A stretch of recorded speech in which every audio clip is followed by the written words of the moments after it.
Right now, you're probably reading this on a device you didn't build, in a room you didn't construct, wearing clothes you didn't sew, having eaten food you didn't grow. You woke up this morning inside a civilization assembled by 8 billion people, almost none of whom you'll ever meet. And you contributed your one tiny specialized thing, your job, your email replies, your whatever. And in return, you got everything else. Climate control, grocery stores, medicine. It works so well you don't even think about it. But rewind 50,000 years and your survival depends on maybe 25 people. That's it. 25. And every single one of them has to pull their weight because there is no surplus, no safety net, no HR department, no government safety program to catch someone who decides to coast. If someone in your band eats the food but skips the hunt, someone else goes hungry. Maybe a child. Maybe you. So the question is almost uncomfortably simple. In a world with no laws, no bosses, no performance reviews, and no prisons, how did early humans deal with the freeloader? Here's where most people's brains go first. Violence. The lazy guy gets clubbed. The selfish woman gets thrown out. Problem solved, caveman style. But that answer is wrong in almost every way that matters, and the real answer is so much more interesting. Because your ancestors built something more effective than punishment. They built a reputation economy that would make modern social media look primitive. Let's start with what freeloading actually costs when you live in a band of 20 to 30 nomadic foragers. Anthropologist Richard Lee spent years with the Juhoansi people of the Kalahari Desert in the 1960s, one of the last groups still living in a way that closely mirrors how most humans lived for tens of thousands of years. And what he documented was a community where a single successful hunter might bring back enough meat to feed everyone for 2 days. 2 days of survival, riding on one person's effort. Now imagine someone consistently takes that meat, sits by the fire and never hunts, never gathers, never carries water. The math isn't abstract. In groups this small, every defection is a body blow. Researchers at the University of British Columbia estimated that in Pleistocene-era bands, even 1 or 2 persistent freeloaders could reduce the caloric intake of the whole group by 10 to 15%. That's the difference between a child growing and a child not growing. The stakes are not metaphorical. They are skeletal. And yet, here's what doesn't make sense until you think about it. Anthropologists almost never find evidence of early humans solving this problem with execution or exile. Not as a first move, not even as a second move, because killing or banishing someone from a group of 25 has a cost too. That's a hunter you've lost, a pair of hands for building shelter, a person who knows where the water is in the dry season.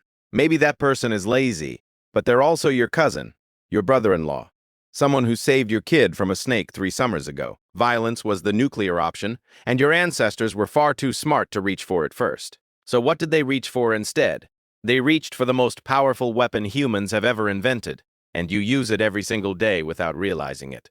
Gossip. Anthropologist Robin Dunbar, the same guy who gave us Dunbar's number, the idea that humans can maintain about 150 stable relationships, argued in 1996 that language itself may have evolved primarily as a tool for social bonding and critically for tracking reputation, not for coordinating hunts, not for describing sunsets, for talking about each other.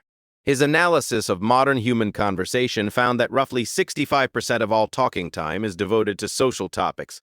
Who did what? Who's trustworthy? Who's not pulling their weight?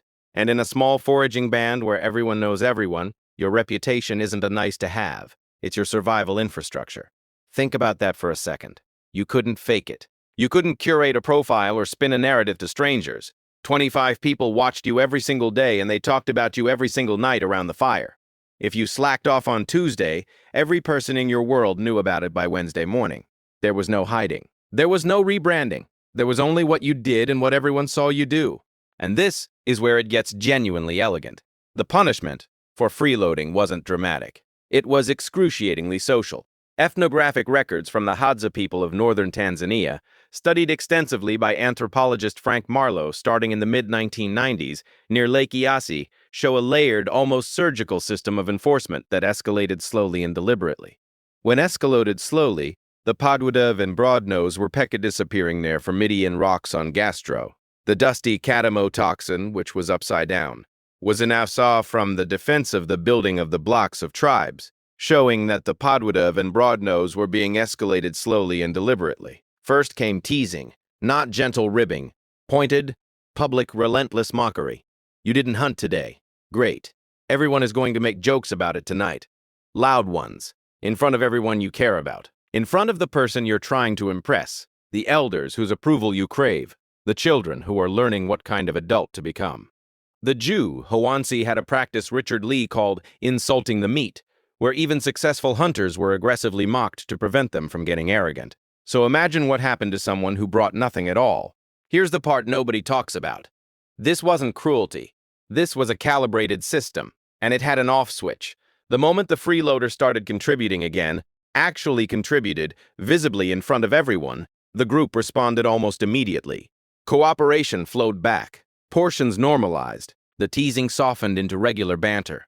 Christopher Boehm, an anthropologist at the University of Southern California, spent decades studying what he called reverse dominance hierarchies in hunter-gatherer societies, and he documented this pattern across dozens of cultures on every inhabited continent. The group didn't want to destroy the freeloader. They wanted to change the freeloader's behavior. Punishment was a thermostat, not a guillotine. It adjusted until the temperature was right. And then it stopped. But what about the person who wouldn't change? The person who kept taking and never giving, who ignored the teasing, weathered the cold shoulders, and still refused to contribute? This is where it gets darker, and also where you see just how seriously your ancestors took the social contract. Boehm found that in extreme cases, truly extreme, after every other option was exhausted, groups did resort to what he carefully called capital punishment by consensus. Not a chief ordering an execution, not a warrior acting alone. A collective, discussed, agonized over decision by the entire band that this person was a threat to everyone's survival. Evidence from multiple ethnographic sources, including studies of the Inuit, the Australian Aboriginals, and various Amazonian groups, suggests this was vanishingly rare. It was the last page in a very long playbook.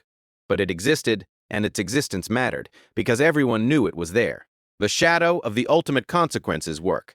Now zoom out for a second, because something remarkable is hiding in this whole system. Your ancestors solved one of the hardest problems in evolutionary biology, the free rider problem, without courts, without police, without written rules, without a single institution. Evolutionary game theorists like Robert Axelrod, whose famous 1984 computer tournament at the University of Michigan showed that cooperative strategies beat selfish ones in repeated interactions, have spent decades trying to model how cooperation survives when cheating is possible. And the answer your ancestors arrived at through tens of thousands of years of trial and lethal error maps almost perfectly onto what the math predicts. Cooperate first. Punish defection proportionally. Forgive quickly when behavior changes. Never let the group forget what happened, but always let the individual earn their way back. Here's what's wild about that. This isn't just ancient strategy. This is the architecture underneath every functional human relationship you have right now. When your roommate stops doing dishes, you don't call the police, you make a comment. Then a pointed comment. Then you stop doing their laundry. Then you have a conversation. The escalation ladder your ancestors built is still bolted into your psychology, running every day in your office, your family, your friendships, your group chats. That twinge of anger you feel when someone takes credit for your work, that urge to tell your friend about the coworker who never helps, that is a 50,000-year-old enforcement protocol firing in your brain. And it works the same way it always has. Through reputation, through reciprocity, through the slow tightening and loosening of social warmth. And there's something deeper here that's easy to miss. The fact that your ancestors bothered with all of this, the teasing, the graduated consequences, the painful patience of giving someone chance after chance before reaching for the final option, tells you something extraordinary about what kind of species you come from. They could have been brutal. They could have made the rule simple, contribute or die. But they didn't, because they understood in some bone-deep pre-linguistic way that people are complicated, that the guy who didn't hunt this week might be grieving, that the woman who didn't gather might be injured in a way she's not showing, that human beings have bad seasons, and a group that destroys its weakest members in their worst moments is a group that will eventually destroy itself. So they invented grace, not the kind that lets someone exploit everyone forever, but structured grace, measured grace, grace with teeth, the kind that says, we see you falling short, and we're going to make it uncomfortable, but we're also going to leave a door open, because we'd rather have you back than have you gone. 50,000 years later, you're sitting in that room you didn't build, on that device you didn't make, inside a civilization so vast and complex that freeloading has become almost invisible, hidden inside bureaucracies and algorithms and systems too big to feel personal.